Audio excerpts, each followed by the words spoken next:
네, 시사본부는 청취자 여러분들의 참여 기다리고 있습니다. 샵 9730 우물정 9730번으로 의견 보내주시면 소개해드리고요. 짧은 문자 50원, 긴 문자 100원, 어플리케이션 콩은 무료로 이용하실 수 있습니다. 자, 우리나라 둘러싼 치열한 외교 상황을 명쾌하게 정리하고 분석하는 시간입니다. 외교전쟁 외교부 전략기획관 지내셨습니다. 가톨릭대 국제학부의 마상현 교수와 함께합니다. 어서 오세요. 네, 안녕하십니까. 예. 지난주에 미국과 중국 간의 갈등이 좀 심해지고 있다. 하지만 워낙 이 두 나라가 복잡하게 얽혀 있고 또 교류도 많은 상황이고 그 금액도 워낙 크기 때문에 이게 뭐 그냥 감정이 상할 수는 있더라도 이게 크게 확산되지는 않았으면 좋겠다. 그리고 그럴 것으로 전망된다라고 좀 살펴봤습니다. 그런데 지금 우리가 좀 또 그래야 우리가 좀 편하니까요. 그런데 좀 이게 이상한 방향으로 지금 흘러가고 있습니다. 미국이 지금 동맹국들을 향해서 반중국 전선에 동참해달라 이렇게 압박하고 나섰고 화웨이 쓰지 말라고 촉구했다고요? 글쎄 그 화웨이 거는 뭐 사실 하루 이틀 된 얘기는 아니고요. 예. 뭐 몇 년째 지금 그 미국이 이제 그 가급적이 아니라 그 동맹국들이 이제 그걸 쓰지 않았으면 좋겠다라는 그 얘기를 오랫동안 해오고 있는 중이고요. 예. 그 말씀하신 그 경제 동맹 얘기, 경제 번영 네트워크가 이제 지금 우리 언론에서 크게 이제 부각이 되고 있는 것 같은데요. 네. 아직은 사실 뭐 이게 그 아주 배타적인 성격이 분명히 있어 보이긴 하는데 우리가 지금 동참을 해라 안 해라 하는 그런 아주 그 선택의 상황에 아직 가 있는 거는 좀 아닌 걸로 좀 생각은 됩니다. 그러니까 미국 국무부의 경제차관이 키스 클라크라는 사람인데 네. 이 경제번영 네트워크와 관련해서 한국과 대화를 나눴다. 그러니까 꼭 우리 보고 참여해달라고 하는 것 같은데 그 의도는 분명히 있는데요. 예. 이제 그 대놓고는 못하는 건가요? 그렇죠. 아직 그리고 그 경제 번영 네트워크라고 이제 그걸 구성을 하겠다라는 이제 구상은 있는 건데. 네. 뭐 아직 그 내용을 구체적으로 밝힌 상태는 아닌 것 같고요. 또 이제 논의가 됐다라는 식으로 이제 나온 얘기도 보면은 이제 우리하고 이제 우리의 이제 신남방 정책을 지금 우리 정부가 추진하고 있는데 예. 신남방 정책과의 어떤 공조 문제 이런 거를 지금 얘기를 했다라는 거예요. 네. 기존에도 사실 이제 미국이 인도 태평양 전략을 추진을 하면서 그 동남아 지역에 대한 그 경제적인 그 지원 문제라든지 뭐 이런 것을 우리하고 계속해서 논의를 해왔거든요. 예. 그 차원을 지금 얘기하고 있는 겁니다. 그래서 아직 이게 신남방 정책과의 공조 문제를 얘기했다는 것 자체가 예. 뭐 다 이게 이제 바로 우리 보러 그 미국이 지금 구상하고 있는 뭐 어떻게 보면 강력하게 추진하고 있는 그 배타적인 경제 그 동맹에 우리가 들어와야 된다. 들어올 거냐 아닐 거냐 이렇게 이제 뭐 단도직입적으로 물어본 상태하고는 조금 좀 차이가 있으니까 네. 아직까지는 우리 조금 그 뭐랄까요 우리 정책을 좀 살펴볼 수 있는 여지는 조금 있지 않은가 생각이 듭니다. 이 전에는 뭐 TPP 뭐 아니면 여러 가지 뭐 경제 무슨 RCEP도 있고요. 예, 공동체 뭐 이런 거 많이 만들어 왔었어요. 근데 이 EPN 경제 번영 네트워크는 어떤 거예요? 글쎄 뭐 이름은 그렇게 뭐 이뻐 보이지는 않는데요. 근데 그 내용은요. 네. 그 궁극적으로는 이제 그 중국을 중심으로 또는 중국이 굉장히 그 긴밀하게 연결이 돼 있던 기존의 그 글로벌 서플라이 체인, 그러니까 공급망이죠. 부품 네. 공급망인데 여기서 좀 중국을 좀 떼어내야 되겠다라는 얘기예요. 그러니까 예. 특히 이번에 그 코로나 사태가 좀 촉발이 된 측면이 있는데요. 네. 뭐냐면은 그 코로나 사태를 겪어보니까 예를 들어서 뭐 그 의약품이라든지 또는 뭐 심지어 뭐 마스크 같은 거 이런 게 그 부품 조달이 되기 위해서는 네. 중국과의 그 연결고리가 있더라는 거죠. 예. 그러다 보니까는 이게 미국 입장에서는 이게 그 뭐 이번과 같은 그 감염병 위험 같은 것을 대응하는 차원에서도 네.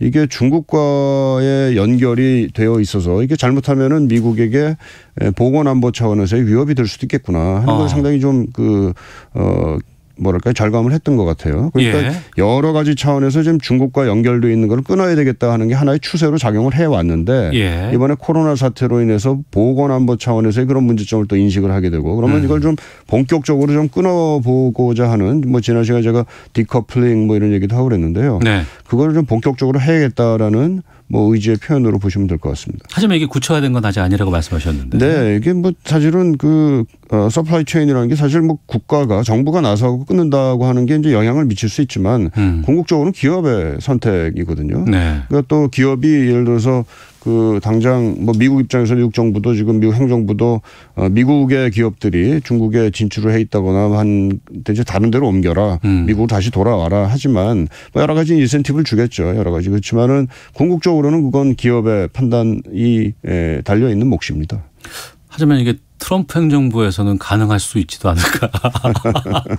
물론 저 예. 기업들 입장에서도 그 서플라이 체인이 이제 그 이번 그 팬데믹으로 인해 가지고 교란이 되고 한 것을 겪었기 때문에 네. 그 기업을 운영하는 사람 입장에서도 이게 한 군데만 이게 그 연결이 끊어져도 이게 위험하다라는 걸 어떻게 보면 절감을 하고 있는 상황일 거고요. 예. 물론 또 이제 그 업종마다 아직 사정이 다르겠지만 그렇기 때문에 그 서플라이 체인을 좀 다양화하려는 다변화하고 중첩화하려는 그런 노력도 있을 거고 또 뭐 업종에 따라서는 그냥 아예 미국으로 돌아가겠다 또는 뭐 베트남이나 인도 같은 다른 아시아지구로 옮기겠다 뭐 이런 그 다양한 아마 의견들이 있을 거예요. 인트레스트들이 그 이해관계들이요. 네.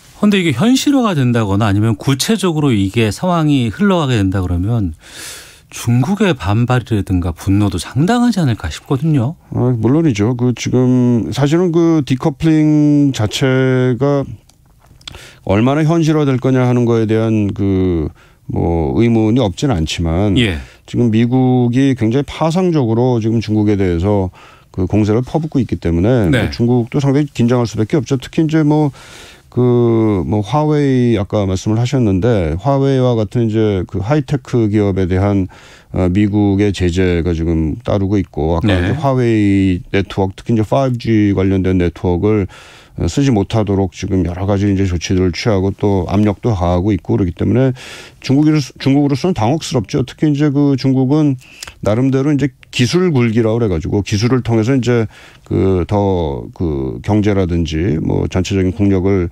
증진시키겠다라는 그런 그 목표를 분명하게 갖고 있기 때문에 네. 그것을 저지하려고 하는 미국을 곱게 보긴 좀 어렵죠. 네. 미국 중국 간의 갈등이 계속된다 그러면 우리로서는 참 좀 곤혹스러운 일이 될 겁니다. 그렇습니다. 그리고 우리는 지금까지는 한 번도 어디 쪽에 쓰려거나 하지는 않았던 입장을 계속해서 잘 유지를 우리 입장은 해왔거든요. 사실은 분명합니다. 예. 뭐 일단은 우리는 그 미국과는 동맹 관계이기 때문에 네. 동맹이라는 것이 갖고 있는 굉장히 중요한 의미가 있죠. 그렇지만 또 동시에 우리가 중국과의 그 선의의 관계 또 네. 협력 관계를 최대한 유지하겠다라는 그런 입장이죠. 네. 지금 그 코로나19 때문에 연기되긴 했습니다만 시진핑 중국 국가주석 지금 방한 지금 우리 계획하고 있지 않나요? 상당히 오랫동안 추진을 해왔던 걸로 알고 있는데요. 네. 아마 지금 코로나 사태로 인해 가지고 당분간은 조금 어렵지 않는가. 뭐 네. 근래 그 빠른 시일 내에 그 방안을 성사시키는 것은 어렵지 않은가 이런 판단이 좀 듭니다. 네. 우리로서는 이렇게 미중 간의 갈등이 심화될 때 지난번에도 살짝 좀 다뤄봤습니다만 어떤 스탠스를 취하는 게 어떤 자세를 취하는 게 가장 바람직하다고 보세요? 제일 좋은 거는 미국과 중국이 좀 협력을 좀 강화하는 게 제일 좋죠. 그리고 예. 우리의 입장도 뭐 어떻게 보면 그런 협력이 증진될 수 있도록 우리가 할 수 있는 역할을 찾아가는 게 일단 좋을 것 같은데 네. 뭐 우리가 한다고 그래가지고 그게 다 마음대로 될 수 있는 건 아니기 때문에 결국은 갈등이 악화되는 것에 대한 대비도 분명히 해야 될 것 같습니다. 뭐 여러 가지 우리 그 이미 지금 취하고 있는 조치가 사실 다변화인데요. 네. 아까 말씀드린 대로 이제 뭐 기업들의 공급망 다변화도 이제 있어야 될 거고 또 우리가 뭐 외교 다변화도 이미 취하고 있고요. 수출 시장도 아마 다변화하려는 노력을 해야 될 거고 예. 이런 그 다변화 노력이 일단은 중요할 것 같고요. 또 두 번째로는 우리가 그 사실 뭐 우리나라만 이런 입장이 처해 있는 건 아니고요. 예. 중국하고 미국의 갈등이 심해질수록 그 여러 가지 그 곤란한 상황을 겪는 나라들은 여럿이 있습니다. 그런 뭐 우리하고 유사 입장국이라고 할까요? 네. 그런 나라들과의 연대를 좀 도모하고 또 뭐 그런 그 연대를 통해 가지고 또 어떻게 보면 미국이나 중국에 대한 그 나름대로의 그 영향력이랄까 우리의 영향력이랄까 이거를 조금이라도 좀 확대하려는 그런 가능성이 좀 있을 것 같고요. 예. 또 세 번째로는 뭐 비슷한 말씀이 될지 모르겠지만 것보다는 우리 스스로의 좀 태세를 강화하는 그러니까 힘도 키우고 또 중국이나 미국에 대해서 우리가 갖고 있는 좀 지렛대도 좀 확보를 하고 네. 뭐 이런 노력들이 좀 있어야 되지 않겠나 싶습니다. 그렇지만 이게 여전히 쉽지는 않습니다. 왜냐하면 미국이나 중국 자체가 워낙에 우리보다 이제 사이즈나 힘이 큰 나라고 우리가 또 안보 경우에는 또 미국에 상당히 의존하고 또 경제적으로도 중국에 또 상당히 많은 의존을 하고 있는 상황이기 때문에 뭐 의존하기보다 이제 우리가 수출 시장이나 뭐 이런 게 상당히 크지 않습니까? 중국에. 그렇기 때문에 이런 노력이 뭐 어느 정도는 중요하겠지만 또 이것만 갖고 또 될 것 같지는 않아요. 그렇기 네. 때문에 기본적으로는 이 상태를 중국에 대한 또는 미국에 대한 상황을 면밀하게 주시하고 그리고 너무 지나치게 나가지도 않고 또 너무 뒤처지지도 않게끔 하는 그런 아주 정확한 판단 이런 걸 유지할 수 있는 그런 능력을 우리가 계속해서 키워나가야 되지 않나 생각합니다. 네. 우리가 경험이 있잖아요. 지난번에 사드 배치했을 때 중국이 상당히 뭐 한한령, 뭐 금한령 이래가지고 네. 상당히 강하게 반발을 했었는데 그때는 좀 놀라긴 했습니다만 지금 상황에서는 우리가 그렇게 뭐 그런다고 하지도 않을 것 같기도 하고. 사드 경우가 아까 제가 말씀드린 우리가 좀 뭐랄까요 정확한 판단과 또 외교적인 대처가 중요하다고 생각하는 게 사실은 사드 문제는 이거 우리가 이렇게 얻어맞았어야 될 이유는 사실 없었어요. 예. 정확하게 말하면. 왜냐하면 이게 북한에 대한 방어의 목적에서 주한미군이 사드 미사일을 배치를 한 거거든요. 그러니까 예. 사드 자체가 북한에 대한 건데 이제 이게 미중 관계의 전략적 경쟁의 맥락에서 중국이 그거를 그렇게 해석을 한 거죠. 예. 그러니까 사실은 정확한 해석은 아닐 수도 있는데 뭐 중국이 이제 미국에 대한 의심을 품고 있는 상황에서 또는 미국도 중국에 대한 견제 의도가 전혀 없다고는 볼 수 없었을 테니까 이런 게 이제 어떻게 보면 좀 확대가 되는 네. 의심이 확대가 되면서 사드 문제를 그 시각에서 바라보게 되면서 이거에 우리한테 이제 화살이 오게 된 측면이 있고요. 예. 또 사드 사태가 이제 벌어졌을 때 이제 금한령, 뭐 한한령 뭐 이런 것 때문에 우리가 이제 피해를 많이 봤는데 전반적인 경제에 미친 영향은 사실은 심리적인 효과에 비하면 그렇게 크지는 않았었어요. 아, 그렇군요. 네, 뭐 우리가 삼성이나 뭐 이런 반도체가 중국 입장에서는 뭐 꼭 사야 되는 물품이고 그렇기 때문에 전체 수출 규모에 큰 영향을 미치지는 않았는데 이게 뭐 관광객들이 확 준다든지 우리 네. 소매 제조업 기업들이 이제 타격을 입는다든지 하던 게 이제 심리적인 차원에서 우리한테 굉장히 큰 영향을 주었었죠. 그때와 지금과 좀 상황이 좀 많이 다른 것도 있고요. 좀 다르겠습니다. 예. 다만 이제 미국이 좀 걱정인 게 지금 방위비 분담금 협상 아직까지도 지금 안 되고 있잖아요. 이거 좀 이용하려고 하지 않을까 싶어서. 글쎄 뭐 좀 이게 좀 방위비 협상이 계속 좀 장기화되고 있어가지고. 네.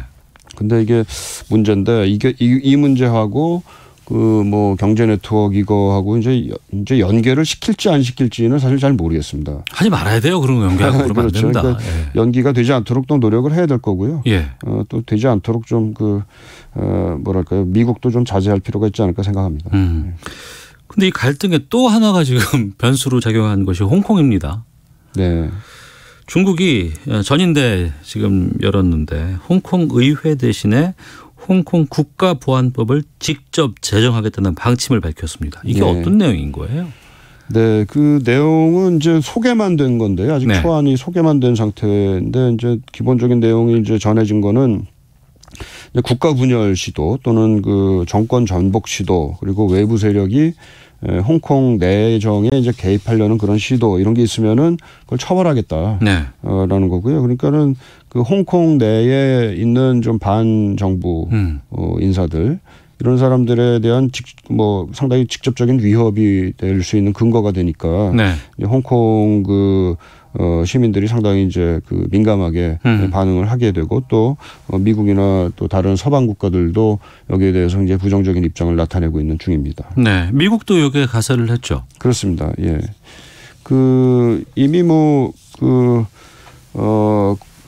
오브라이언 대통령 미국 대통령 국가안보 보좌관이 홍콩 보안법 제정이 되면 네. 거기에 이제 미국 정부가 강경 대응을 하겠다, 뭐 대응 조치를 취하겠다라는 그런 언급을 했고요. 이제 이것을 하나의 이제 중국이 인권에 대한 상당히 그 침해를 많이 하는 국가로 미국은 인식을 하고 있고요. 네. 그거의 한 다른 사례로 이제 이 홍콩 문제를 이제 바라보려는 미국의 이제 시각이 묻어나고 있다 이렇게 볼 수 있겠습니다. 그런데 이런 상황이 계속 격화된다 그러면 또 지난해 있었던 홍콩 시위가 다시 또 재발되지 않을까 좀 우려가 되네요. 네, 이미 뭐 어제 자로 홍콩 시위대가 뭐 수백 명, 수천 명이 모여서 이 보안법에 대한 반대 시위를 하고 있다라는 보도가 나오고 있고요. 그래서 또 거기에 대해서 이제 홍콩 경찰이 이제 그 강경 진압을 하고 있다 이렇게 되니까 그 송환법 시위 당시에 이제 상당히 혼란스러운 양상이 지금 재현될 그런 가능성이 상당히 높아 보입니다. 알겠습니다. 좀 예의주시하겠습니다. 자. 외교전쟁 가톨릭대 국제학부 마상현 교수와 함께 말씀 나눠봤습니다. 오늘 말씀 고맙습니다. 네, 감사합니다. 헤드라인 뉴스입니다. 이태원 클럽 관련 코로나19 확진자가 어제